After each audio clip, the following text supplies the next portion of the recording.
trying some of my Ennerdale flake here in a meerschaum pipe. Some viewers of my last video said try meerschaum, it's a good way to smoke it, so no ghosts and all of that.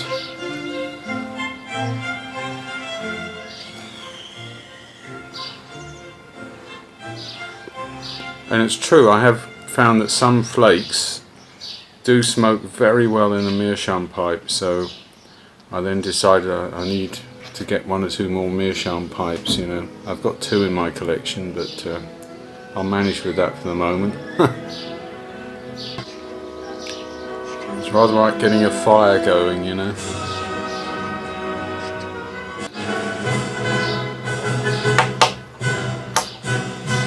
My BT lighter you saw in the last video.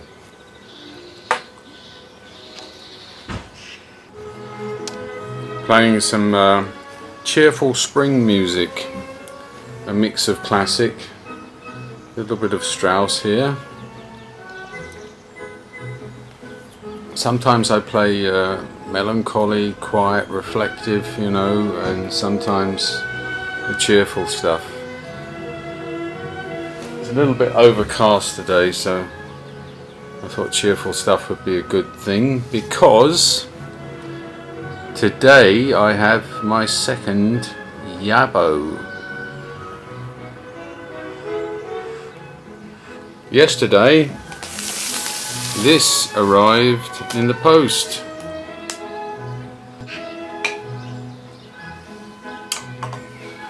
And I thought this is a great way to show my knife collection. So the last one was that nice Bowie knife that you saw. And today, my US Marine Corps Kabar. A perfect welcoming greeting for anyone who breaks into your house. Just kidding, of course, just kidding. Anyway, well, actually, it depends. Now, this has come all the way from Holland. Very well packed. And I think you all know Kitty Maxboon, who shares my sweet tooth liking for aromatics. So we've been exchanging on that. And Kitty was saying how she loved Multidolce, but not so keen on Eileen's Dream.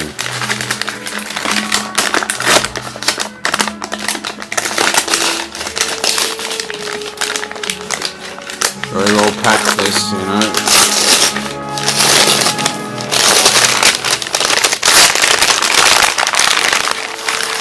Kitty has sent me a pair of Birkenstocks. No, I don't think. I think that's just the box, you know. But that's a good one, Kitty. You know, you had me fooled there. Birkenstocks. Actually, because they've got cork soles, I like Birkenstocks. A bit expensive, but I tell you, they'll last you 10 years. As a pair of house shoes. This knife is excellently sharp. It's a very good all-round utility knife, and I had an old one, and it's not a bad throwing knife once you get the style of it. I'll have to make some videos about throwing knives. We're almost in. Oh, there's one.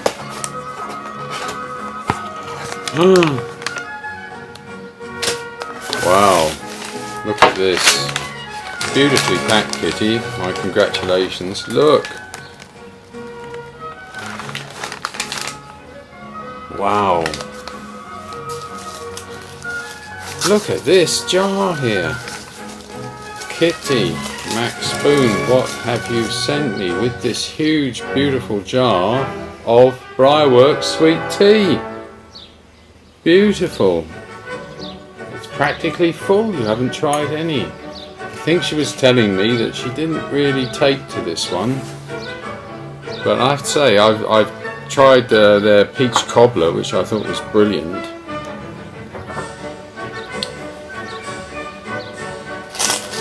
And there's a little sister note here. That's clever. That's fantastic. It's got a little seal, a wax seal like in the old days. And Miss Little Kitty, only a woman could do it as nicely as this. Beautiful. Thank you, Kitty. Oh, I suppose I should open it. Really, almost ashamed to break the seal, but the seal must be broken. See what Kitty is telling me here. Beautiful. It's like a lovely envelope that you put here, and this is genial. It's like a scroll that a town crier would open. Yeah. Let's put this to the side.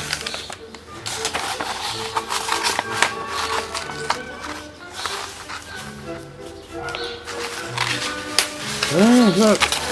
Beautiful. So it's in two parts.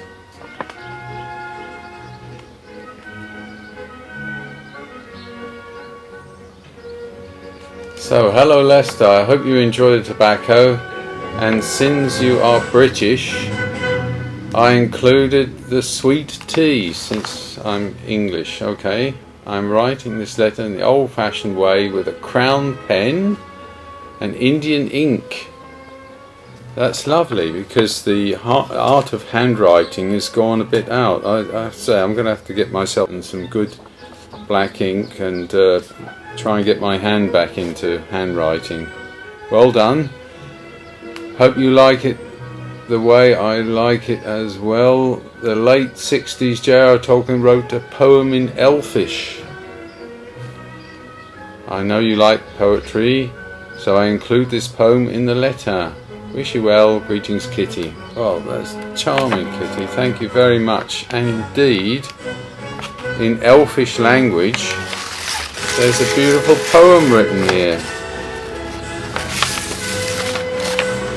Well, my wife being from the southern part of Switzerland, where one of their old dialects is very similar to Elfish, I will ask her to translate it, but maybe Google Translate might help me.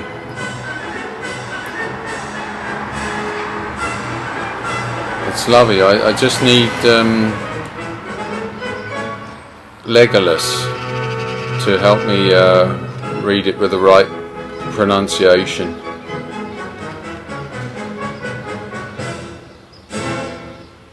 Si vanva na Romolo vanva Valimar. Sounds good to me. And that's from an interview in 1968 with Tolkien that he read this lovely poem. So I will have it translated and come back to you on that. Thank you, Kitty. That's the most charming box I've received for so long. I mean, it's beautiful. Thank you. And look, we're not finished yet. We're not finished yet. There's another of these huge tins. Jars, look. Mixture 79. How did you know? I don't have Mixture 79. I have a lot in my cellar, but I don't have Mixture 79. And so many people say it's good, you know, so I always wanted to try it. Well, thank you, my dear. It's lovely. This was jarred up in September 2019. Lovely. And you sent me these lovely, beautiful jars as well. My dear, my dear. And Kitty mentioned she doesn't like Eileen's Dream that much, so I said, well, send it to me and I'll trade you with some stuff. My box is in the postal system at the moment. I hope it makes it. I really do. 2 tins of Eileen's Dream. Well, thank you, Kitty, because I was just about to order more because I didn't have much left of what I'd smoked. And I really like that one. It's so chocolatey and sweet. Well, you've packed this beautifully well. Women are just better at that than us guys, aren't they? Thank you, my dear. Thank you, thank you.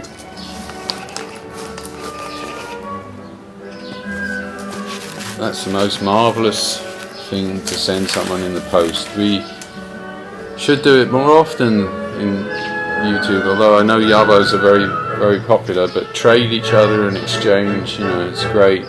And thank you for that. That's the most marvellous sister note I could have ever imagined. Beautiful. In the meantime, my pipe has gone out.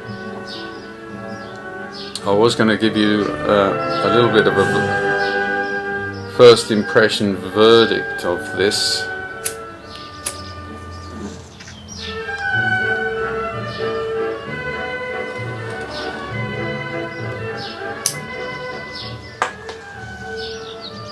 And feel it going the right way. I think my advisors in YTPC are quite correct that in fact probably most flakes do smoke very well in a meerschaum. It's absolutely a reason to have a meerschaum in your collection.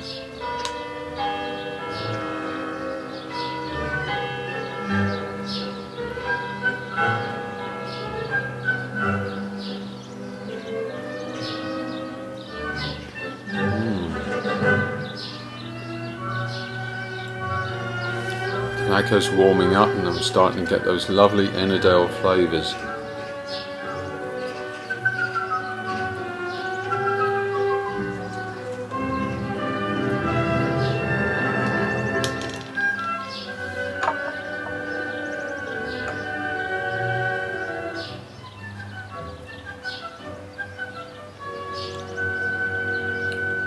Yes, there's great truth in it. Certainly better than putting it in a cob, and probably better than the pear wood pipe that I tried in my video.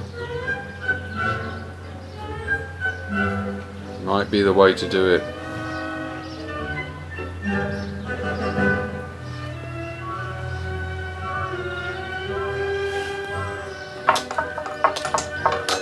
Well, back to my Kabar here, made in Olean, New York, and this has done the Marine Corps proud for a long time, and it's beautifully made, very robust, not so pricey, and cuts cheese on the cheese board very well, I must say. So I haven't tried this with my guests yet, but next time I'm going to get this out as the cheese knife, you know.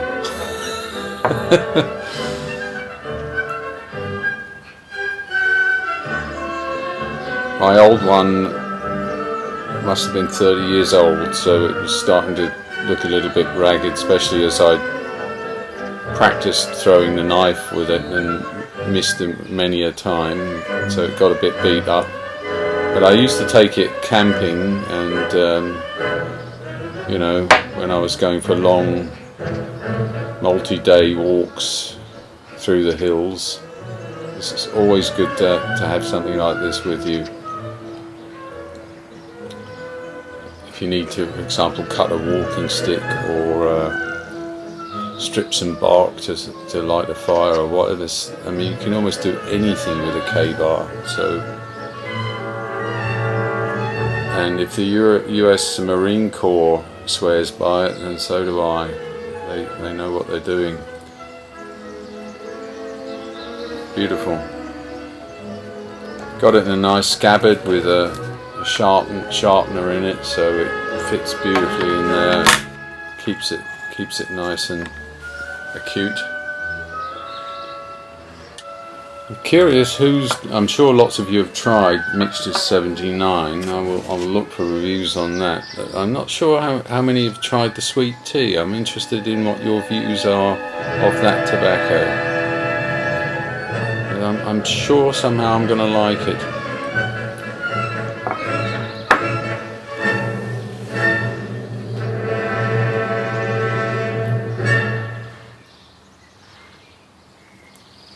Got some worrisome news the other day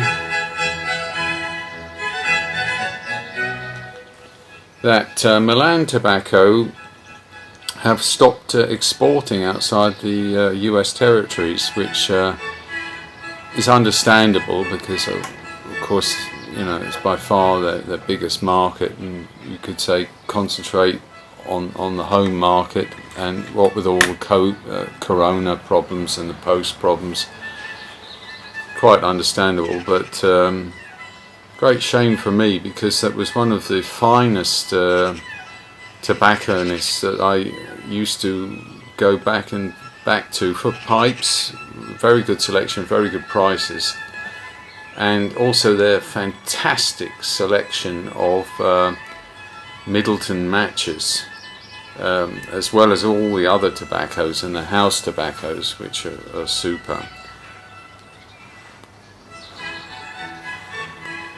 And good old CJ, who painted the cobs and did those wonderful, you know, he did for example for me, which I'm going to show on Halloween but not before, a Dracula pipe, which looks absolutely brilliant. And he's a very talented guy. Did a Christmas pipe. So I might be getting one last delivery from them, and some Sugar Barrel, of course, and Poochie's blend. I don't know if you know that one from Milan Tobacco. Very, very excellent blend. Aromatic, of course, you know. But it makes me actually kind of happy. I've been stocking up like a squirrel on all kinds of tobaccos, because I can see the time coming when you know, they just won't be able to ship anymore.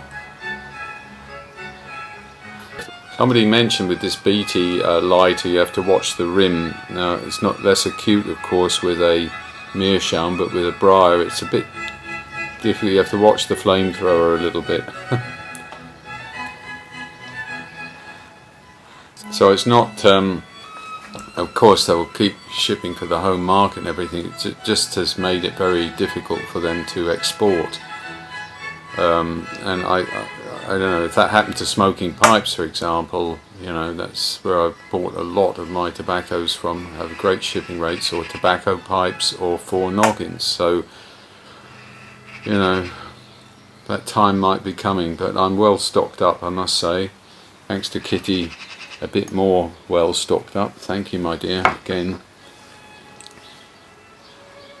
Of course, we have beautiful tobaccos also in Britain and Germany and some other countries. Denmark, of course, a great Scandinavian producer, but you know, still it's a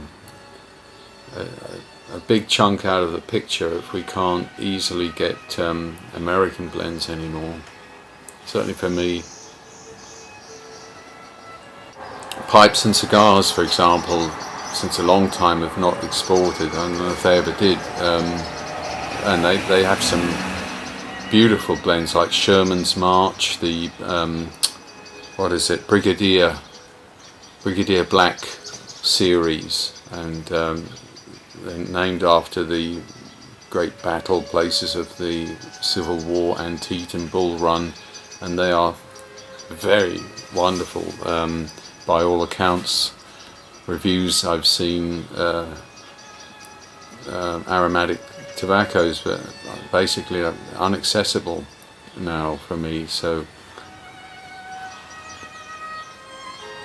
well, that's coming along beautifully in this meerschaum. I think this might be the way to smoke these Lakeland flakes.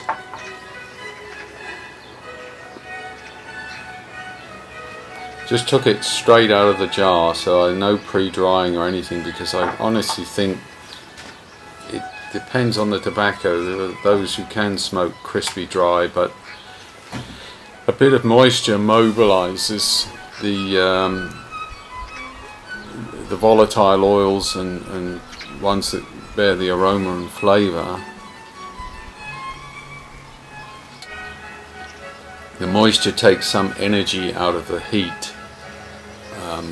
It's a balance, of course. On the other hand, you get steam and you don't want to get tongue bite through there, but with a meerschaum I think you're in good hands. This is a 9mm, so it's a charcoal filter in as well.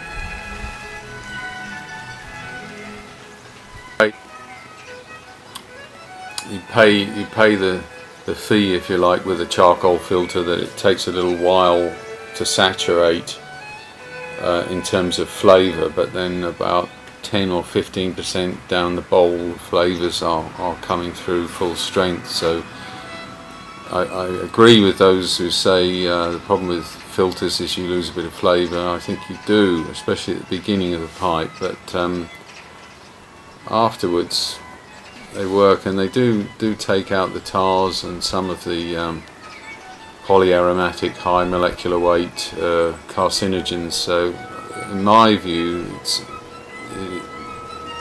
contributes, to mitigating the health risks of it. And above all, those little particles of caustic ash which contribute to tongue bite are blocked by the filter, so it really doesn't let any charred or ash tobacco get through, which is important.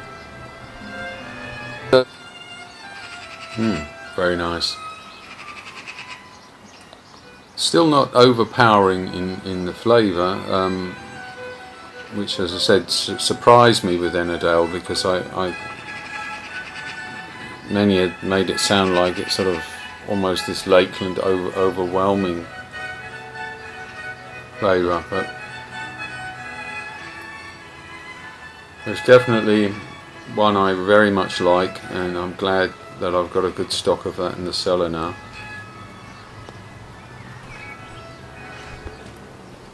Well, generally a very good stock in the cellar with these new arrivals, and Eileen Stream. Very nice, banded up with what Kitty was telling us about plumber's tape, which is a great way to make sure it's going to stay sealed. This one has still got a vacuum on it, but you could wear a belt and braces and put some tape on any new tin you get in your cellar to try and make sure. So far in my cellar I've basically got a good experience. It keeps it cool and dry, and sometimes I put a bucket of water there in the winter when it's really dry air to make sure my wine corks and my tobaccos have a certain amount of humidity, certainly trying to keep it towards the 70% relative humidity if I can.